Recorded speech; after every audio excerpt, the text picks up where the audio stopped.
नमस्कार दोस्तों, हमारे YouTube channel Raju Chauhan sir math वाले में आपका स्वागत है। आज हम क्लास 10th मैथ के महत्वपूर्ण बहुविकल्पीय प्रश्न को हल करेंगे जो कि इस बार बोर्ड परीक्षा में पूछे जाएंगे। तो बच्चों हल करना शुरू करते हैं। प्रश्न संख्या 1 में दिया है HCF 252, 594 = 18। ज्ञात कीजिए LCM 252, 594। बच्चों यहाँ पर हमारा HCF दिया हुआ है 252, 594 का 18। बच्चों आप हल करोगे तो 18 ही आएगा। और हमें ज्ञात करने के लिए कहा LCM कितने का, 252, 594 का। बच्चों यहाँ ऑप्शन दिया है, पहला हमारा 8300, पहला यानी A नंबर में। B नंबर में दिया है बच्चों 8316, C नंबर में दिया है 8010 और D नंबर में दिया है 5200। तो बच्चों यहाँ लिखेंगे LCM बराबर दो संख्याओं का गुणनफल पूरे का बटा बच्चों HCF बराबर बच्चों LCM बराबर होता है दो संख्याओं का गुणनफल बटा HCF यानी मासा होता है। तो यहाँ लिखेंगे बच्चों 252 गुणे 594 बटा में बच्चों हमारा HCF दिया है बच्चों 18। तो यहाँ लिखेंगे 18 से 594 भाग देंगे बच्चों 33 बार जाएगा, बराबर 252 गुणे 33। बच्चों 252 गुणे 33 का अगर गुणा करेंगे तो हमारा आ जाएगा 8316। हमारा आंसर आ गया बच्चों। हमारा ऑप्शन सही होगा B नंबर। अब हम प्रश्न संख्या 2 को हल करेंगे। प्रश्न संख्या 2 में दिया है दो संख्याओं का योगफल 19 है तथा उनका अंतर 7 है, तो संख्याएं ज्ञात कीजिए। ऑप्शन नंबर A में दिया है 13,6, B में दिया है 12,5, C में दिया है 14,5 और D में दिया है इनमें से कोई नहीं। बच्चों यहाँ पर दो संख्या होगी जिसका योगफल हमारा जो है 19 है और उसी संख्या का हमारा अंतर क्या होगा, 7 है। तो यहाँ पर लिखेंगे बच्चों, हम मान लेंगे दो संख्याओं को x और y, तो अगर उनका योगफल करेंगे तो 19 हो जाएगा हमारा। तो यहाँ लिखेंगे x प्लस y बराबर 19। और उन्हीं के संख्याओं का बच्चों जो हमारी संख्या x y हमने माना है उन्हीं संख्या का अगर अंतर कर दिया जाए तो हमारा 7 होगा। तो x माइनस y बराबर 7। अब इनको y में से y क्या हो, कट जाएगा। यहाँ 2x है तो यहाँ जुड़ जाएगा, 2x हो जाएगा, बराबर 19 और 7 को जोड़ेंगे तो 26 हो जाएगा। x बराबर 26 बटा 2, x बराबर 2 से भाग देने पर 13 आ जाएगा। अब मान लीजिए समीकरण नंबर 1 ये है आपका, समीकरण नंबर 2 ये है आपका। तो x का मान हम समीकरण 1 में रख देंगे तो हमारा y का मान निकल जाएगा। तो यहाँ पर हम लिखेंगे 13 प्लस y बराबर 19, यानी समीकरण 1 में हमने x के स्थान पर 13 रख दिया है और प्लस y बराबर 19, और y बराबर यहाँ हो जाएगा हमारा 19 और 13 को उधर भेजेंगे तो माइनस में हो जाएगा। y बराबर यहाँ आएगा हमारा 6। तो x का मान हमारा 13 है, y का मान 6 है। तो हमारा ऑप्शन कौन सा है बच्चों, A नंबर, यानी 13,6। अब प्रश्न संख्या हम 3 को हल करेंगे। प्रश्न संख्या 3 में दिया है यदि द्विघात समीकरण 3x² - 6x + k बराबर 0 के मूल समान है तो k का मान है। बच्चों द्विघात समीकरण दिया हुआ 3x² - 6 + k बराबर 0 दिया है, तो इनके मूल क्या है, समान है। तो हमें k का मान ज्ञात करना है। तो हम इसको तुलना करेंगे, ax² + bx + c बराबर 0 तुलना करने पर हमें मिलेगा बच्चों a बराबर 3, b बराबर -6, c बराबर k। अब इसको हम लगाएंगे बच्चों, द्विघात समीकरण का सूत्र लगाएंगे तो यह हमारा होगा b² - 4ac बराबर 0। तो b का वैल्यू कितना है, -6, तो -6 का होल स्क्वायर हो जाएगा।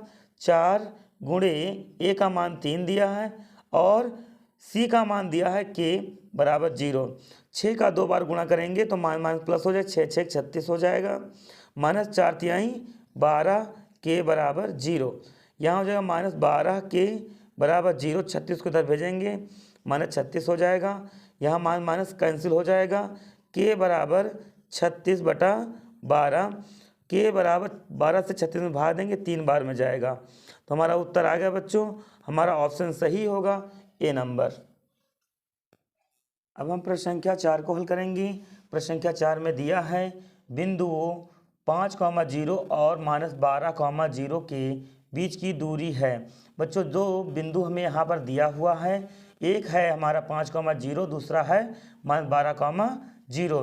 तो इन दोनों बिंदुओं के हमें बीच की दूरी ज्ञात करना है। तो यहाँ लिखेंगे x1 बराबर x2 बराबर y1 बराबर y2 बराबर, बच्चों पहले ब्रैकेट में x1 y1, तो x1 हमारा 5 है और y1 हमारा 0।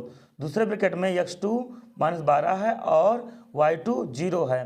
तो यहाँ पर x2 के स्थान पर -12 रखेंगे और y2 के स्थान पर रखेंगे 0।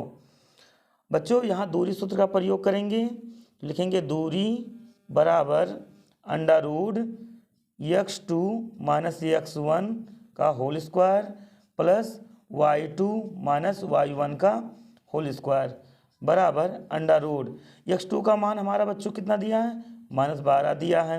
यहाँ माइनस लगाएंगे, x1 का मान दिया है 5, यहाँ -5 लिखेंगे, होल स्क्वायर लगा देंगे प्लस यहाँ पर y2 का मान 0 है और y1 का भी मान 0 है, इसका भी होल स्क्वायर हो जाएगा बराबर अंडररूट बनाएंगे बच्चों। उसके बाद में -12 और -5 को जोड़ेंगे तो यहाँ -17 का होल स्क्वायर हो जाएगा प्लस 0 में 0 घटाएंगे तो 0 का स्क्वायर हो जाएगा बराबर 17 का 2 बार गुणा करेंगे तो हमारा आ जाएगा 289 और यहाँ माइनस प्लस हो जाएगा 2 बार में, प्लस 0 का 2 बार गुणा करें 0 आएगा, जोड़ देंगे तो हमारा आ जाएगा 289। 289 गुणनखंड करेंगे बच्चों तो 17 गुणे 17 आएगा।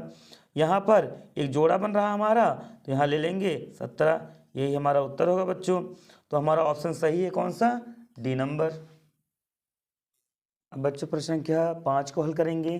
प्रश्न संख्या 5 में दिया है उस त्रिभुज का केंद्रक निम्न में से है जिसके शीर्ष 7,5, 5,7 और 3,-3 है। बच्चों हमें केंद्रक ज्ञात करना है और इसमें उसके शीर्ष जो दिए हुए हैं 7,5 और 5,7 और 3,-3 दिया हुआ है।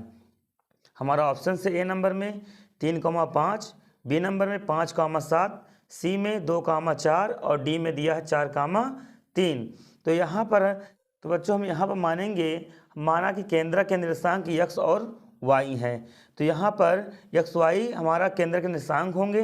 तो यहाँ पर हम लिखेंगे x1 बराबर x2 बराबर x3 बराबर y1 बराबर y2 बराबर y3 बराबर, पहले ब्रैकेट में बच्चों x1 y1 है तो x1 7 है, y1 हमारा 5 है।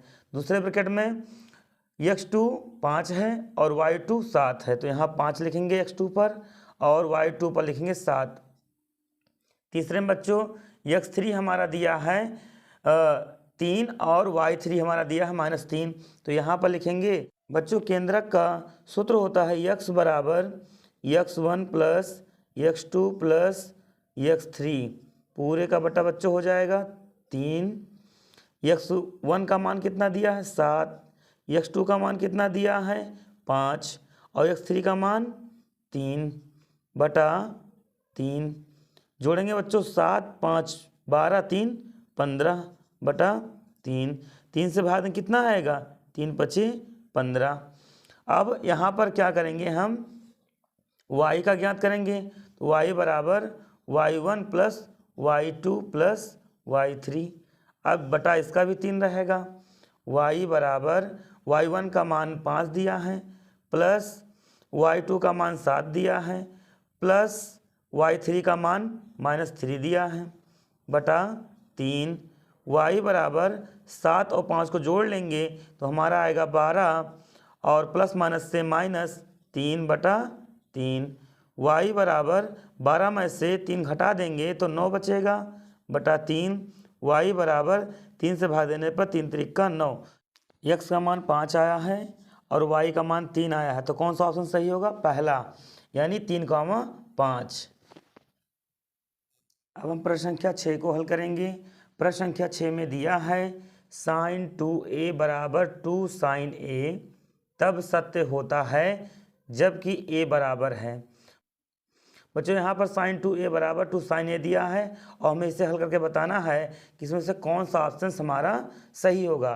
ऑप्शन नंबर ए में दिया है 0 अंश, बी में 30 अंश और सी में दिया है 45 अंश, डी में दिया है 60 अंश। तो यहाँ पर लिखेंगे sin 2a बराबर 2 sin a। बच्चों sin 2a का मान होता है 2 sin a cos a। तो sin 2a बराबर 2 sin a cos a, यही हमारा फार्मूला होता है बच्चों। यहाँ sin 2 के स्थान पर रखेंगे 2 sin a cos a। तो यहाँ लिखेंगे 2 sin a cos a बराबर में बच्चों लिखेंगे 2 sin a। यहाँ लिखेंगे cos a बराबर 2 sin a बटा 2 sin a। cos a बराबर 2 sin a से 2 sin में भाग देंगे तो एक बार में जाएगा। cos a बराबर बच्चों एक अंश जो है cos 0 अंश का मान होता है, तो यहाँ लिखेंगे cos 0 अंश। यहाँ cos से cos कैंसिल हो जाएगा तो a बराबर हमारा आएगा कितना 0 अंश। तो हमारा आंसर आ गया बच्चों, हमारा ऑप्शन कौन सही होगा, ए नंबर। अब हम प्रश्न संख्या 7 को हल करेंगे। प्रश्न संख्या 7 में दिया है 2 tan 30 अंश बटा 1 प्लस tan स्क्वायर 30 अंश बराबर है। पहले ऑप्शन ए में दिया है sin 60 अंश, बी में दिया है cos 60 अंश, सी में दिया है tan 60 अंश और डी में दिया है sin 30 अंश। तो यहाँ पर लिखेंगे बच्चों 2 tan 30 अंश बटा 1 प्लस tan स्क्वायर 30 अंश। यहाँ लिखेंगे बच्चों बराबर 2 गुणे tan 30 अंश का मान होता है 1 बटा √3 बटा 1 प्लस यहाँ भी tan 30 अंश का मान होगा बच्चों 1 बटा √3 का होल स्क्वायर, कि उस पर 2 पावर है, बराबर यहाँ होगा बच्चों हमारा, इसके नीचे कुछ नहीं तो 1 है, 2 से यहाँ गुणा करेंगे 2 1 कम 2 और इसमें गुणा करेंगे √3 हो जाएगा बटा 1 प्लस 1 का 2 बार गुणा करेंगे तो 1 आएगा, √3 गुणे √3 का मान होगा 3। अब यहाँ लिखेंगे बच्चों 2 बटा √3 बटा यहाँ लगाएंगे बराबर, इसके नीचे कुछ नहीं तो 1 है, 3 से 1 में गुणा करेंगे 3 1 कम 3 प्लस 1 से इसमें गुणा करेंगे 1 कम 1 बटा 1 से 3 में गुणा करेंगे 3 1 कम 3। यहाँ हो जाएगा 2 बटा √3 बटा 3 और 1 को जोड़ेंगे 4 बटा 3। यहाँ होगा बराबर, यहाँ फिर बराबर लगाएंगे 2 बटा √3 गुणे 3 को ऊपर लिखेंगे बटा 4 को नीचे, 2 1 कम 2 2 दूनी 4 बराबर 1 बटा √3 गुणे 3 बटा 2। अब यहाँ हो जाएगा बच्चों हमारा सामने सामने गुणा हो जाएगा, 3 1 कम 3 बटा 2 √3 बराबर √3 2 से गुणा करने पर 2 √3 आएगा। अब इसका हम क्या करेंगे बच्चों, परिमेयीकरण कर देंगे। परिमेयीकरण करने के लिए 3 बटा 2 √3 और √3 से परिमेयीकरण करेंगे बच्चों। यहाँ लगाएंगे बराबर, सामने सामने गुणा कर देंगे तो यहाँ हो जाएगा 3 √3 बटा यहाँ गुणा करेंगे 2 गुणे √3 गुणे √3 का मतलब 3 होगा बराबर 3 √3 बटा 2 तिहाई 6। अब यहाँ भाग देंगे 3 1 कम 3 3 दूनी 6 बराबर √3/2 बराबर √3/2 बच्चों होता है sin 60 अंश का मान। तो हमारा आंसर आ गया बच्चों, हमारा ऑप्शन सही होगा कौन सा, पहला। अब बच्चों हम प्रश्न संख्या 8 को हल करेंगे। प्रश्न संख्या 8 में दिया है एक मीनार की ऊंचाई 20 मीटर है, जमीन पर बनने वाली इसकी छाया की लंबाई 20√3 मीटर है। सूर्य का उन्नयन कोण होगा। ऑप्शन नंबर में दिया है बच्चों 0 अंश, ए में दिया है, बी में दिया है 45 अंश, सी में दिया है 30 अंश और डी में दिया है 60 अंश। ठीक है बच्चों, तो यहाँ मीनार की ऊंचाई हमारा कितना है 20 मीटर और उसकी छाया कितनी बन रही है 20√3 मीटर। तो मान लीजिए हमारा ये क्या है ऊंचाई है और ये मान लीजिए उसकी छाया है। ठीक है बच्चों, जैसा आप सोच रहे हैं उसी तरीके से हम हल कर रहे हैं। तो मान लीजिए 20 मीटर हमारा क्या हो गया ऊंचाई है और ये ऊंचाई हो गया और यहाँ पर 20√, हमारा क्या होगा 3, ये है उसकी छाया।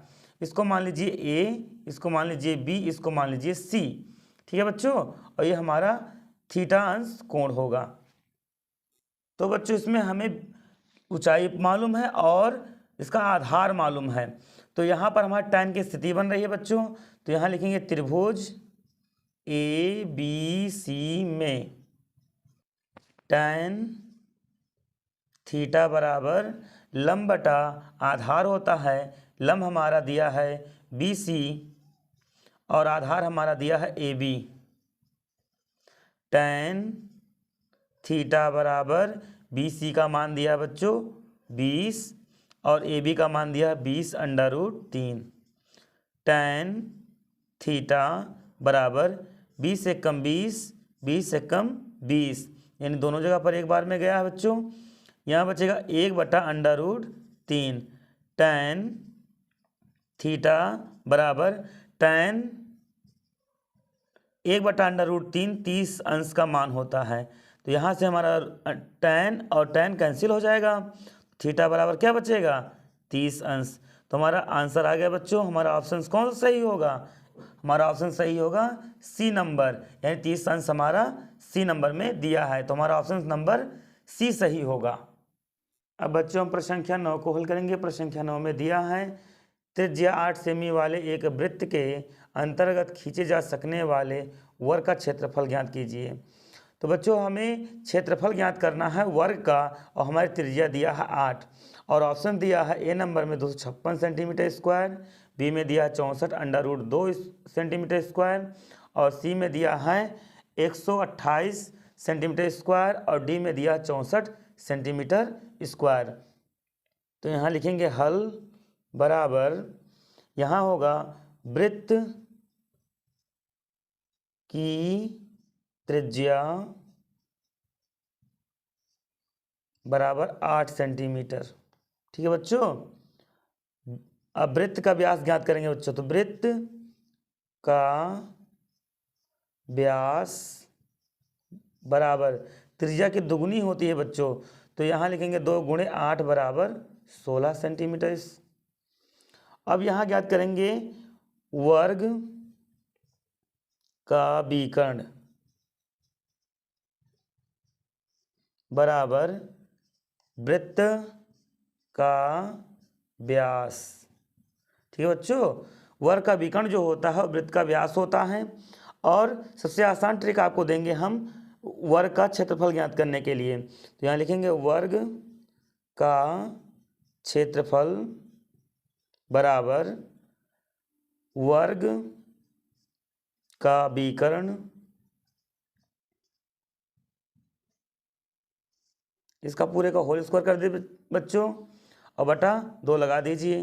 वर्ग का विकर्ण हमारा कितना दिया है, वृत्त का व्यास ही हमारा विकर्ण है। तो यहाँ लिखेंगे 16 का होल स्क्वायर बटा 2। 16 का 2 बार गुणा करने पे 256 आ जाएगा इसका वर्ग बटा 2, भाग देंगे तो हमारा 128 आ जाएगा सेंटीमीटर स्क्वायर। यही हमारा उत्तर होगा बच्चों। तो हमारा ऑप्शन कौन सही होगा, सी नंबर। सी नंबर में दिया है 128 सेंटीमीटर स्क्वायर। तो हमारा ऑप्शन कौन सही हुआ, सी नंबर। अब बच्चों हम प्रश्न संख्या 10 को हल करेंगे। प्रश्न संख्या 10 में दिया है एक लंब वृत्तीय बेलन के आधार का क्षेत्रफल 9 पाई सेंटीमीटर स्क्वायर है, तो आधार का व्यास होगा। बच्चों हम इसमें आधार का क्षेत्रफल दिया है और पूछा है व्यास कितना होगा। हमारा ऑप्शन ए में दिया है 2 सेमी, बी में दिया है 4 सेमी और सी में दिया है 3 सेमी और डी में दिया है 6 सेमी।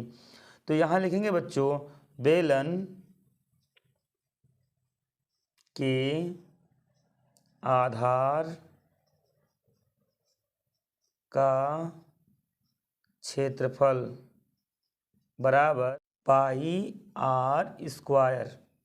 बच्चों आधार का क्षेत्रफल हमारा 9 दिया है, 9 पाई बराबर पाई आर स्क्वायर। दोनों तरफ में पाई पाई कैंसिल हो जाएगा, यहाँ बचेगा 9 बराबर आर स्क्वायर।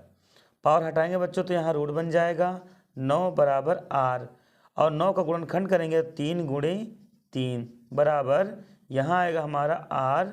आर बराबर हमारा कितना हो जाएगा बच्चों, ये जोड़ा बन रहा है 3 सेंटीमीटर। अब हमें क्या ज्ञात करना है बच्चों, आधार का व्यास। लिखेंगे बेलन के आधार